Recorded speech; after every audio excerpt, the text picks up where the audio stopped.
Convocatoria Segunda Independencia, por la unidad política, por la liberación nacional y social, por la segunda y definitiva independencia de nuestra América. Queridos compañeros, compañeras, trabajadores, trabajadoras, militantes en general, me sumo a lo que ya están hoy recordando y homenajeando esa gran gesta obrera, popular, de trabajadores y estudiantes que fue el Cordobazo de mayo de 1969. Más allá de lo reivindicativo, por el antecedente político sindical que apuntaba a un poder más allá de lo puramente sindical de los trabajadores en lo que era desde el campo popular hacia la nación como poder. Digo esto porque tuvo una base ideológica, podríamos decir, y política, por supuesto, de los programas políticos sindicales de La Falda y Huerta Grande de 1957 y 1962, cuando se gestaba y se desarrollaba la resistencia de los trabajadores peronistas y no peronistas a todas las dictaduras que signaron esa época. Hay que agregar también el programa del 1 de mayo de la CGT de los argentinos, que nace en el Congreso que lo anima y un poco sintetiza Amado Olmos, aquel dirigente de Sanidad, junto con el farmacéutico Di Pasquale y otros compañeros más, y así se conformó esa CGT de los argentinos que nace el 1 de mayo de 1968 y que tuvo un diario, una publicación que se llamaba CGT, la CGT de Paseo Colón. Y ese diario lo redactó y editorializó Rodolfo Welsh, nuestro compañero de Montoneros, histórico y querido compañero. Por eso hoy es esta fecha tan importante en la historia de los trabajadores argentinos y la historia de toda nuestra patria. Es innegable la base popular, también histórica, de aquel 17 de octubre de 1945.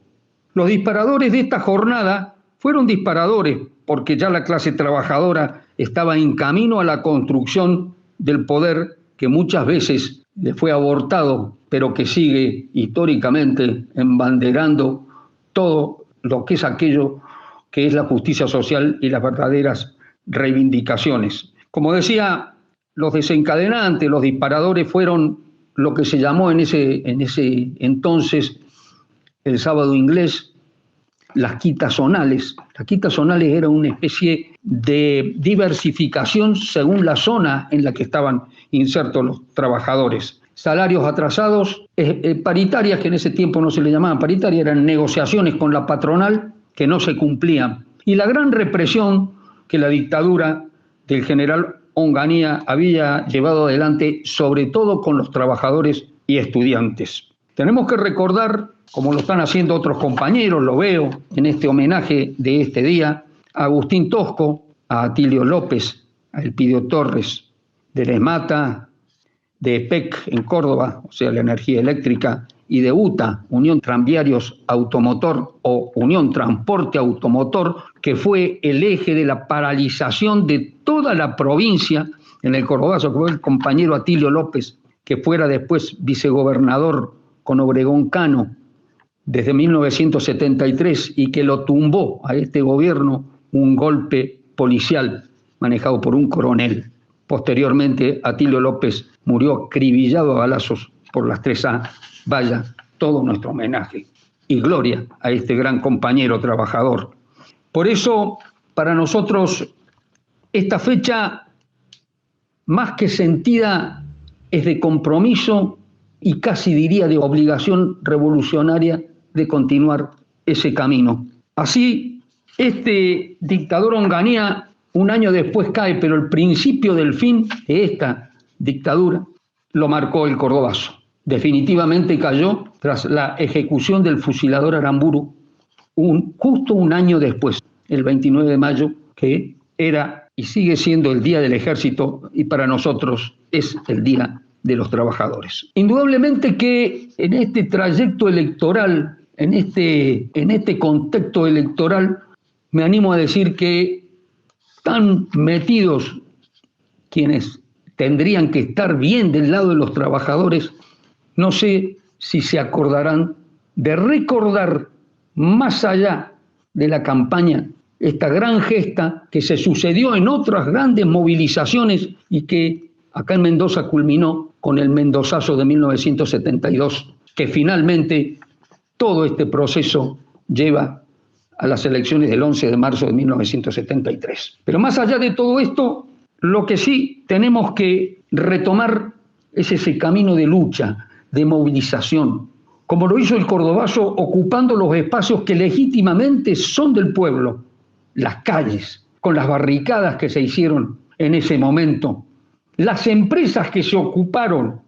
Me acuerdo, lo tengo el recuerdo vivo porque esto lo viví junto con un gran compañero, Alberto Molinas, que fue secretario político de nuestra organización Montoneros, que cae en el combate de la calle Corro con la compañera, entre otros compañeros, eran 8 compañeros de la Secretaría Política, con Victoria Walsh, la hija de Rodolfo Walsh. Por eso nos llena de un recuerdo emocionado, pero a la vez combativo, para continuar toda esta lucha de los trabajadores contra la oligarquía, contra el gran capital y contra el imperialismo. Vaya un gran homenaje a todos los que cayeron en esa gesta y todos los trabajadores que han dado todo en las distintas etapas históricas de las resistencias y que junto con ellos seguimos resistiendo. Recuerdo también el significado que tuvo el acompañamiento y la alianza estudiantil.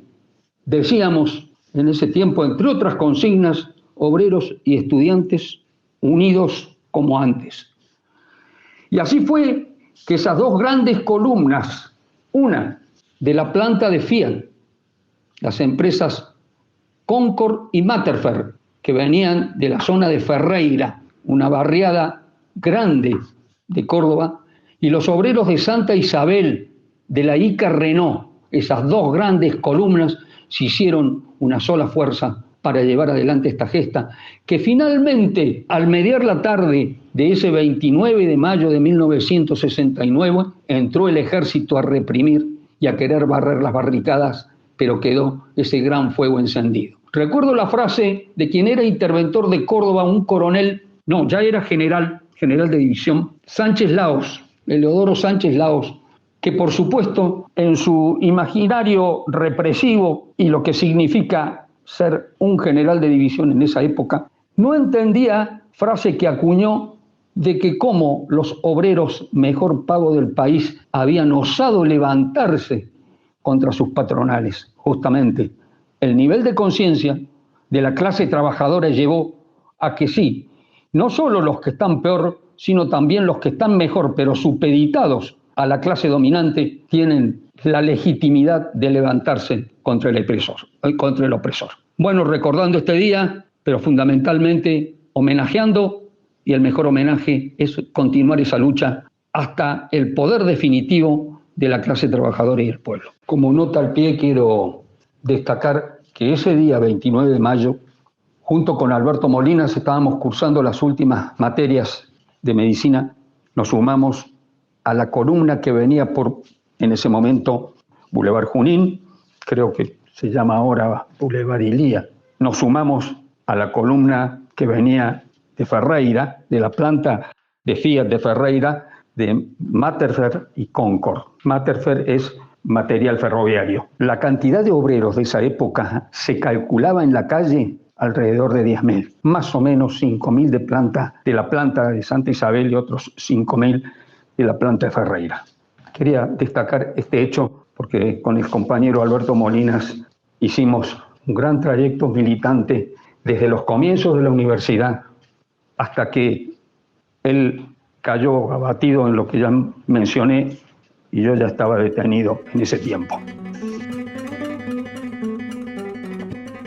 Insistimos,